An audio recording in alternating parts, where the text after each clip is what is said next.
Paneer pizza ఇంట్లోనే ఈజీగా ఎలా ప్రిపేర్ చేసుకోవాలో చూపించబోతున్నాను. ఇప్పుడు నానబెట్టుకున్న పిండిని మరొకసారి బాగా కలుపుకోండి. రోల్ చేసుకోండి.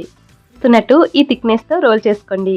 ఇప్పుడు పిజ్జా బేస్ని మనం ఎందులో పెడదాం అనుకుంటున్నామో ఒక స్టీల్ కంచమైనా స్టీల్ ప్లేట్లో అయినా సరే చిన్న గీ అప్లై చేసి ఇలా స్ప్రెడ్ చేసుకోండి. పిజ్జా బేస్ నెమ్మదిగా ఇందులో అడ్జస్ట్ చేసుకోండి.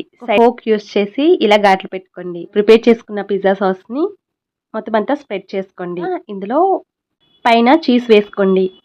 ఫ్రై చేసుకున్న పన్నీర్ పీసెస్ ఇలా చిన్న ముక్కలుగా కట్ చేసేసుకొని పైన అంతా అడ్జస్ట్ చేసేసేయండి. క్యాప్సికమ్ కూడా అంతా అడ్జస్ట్ చేసుకొని యాడ్ చేసుకోండి.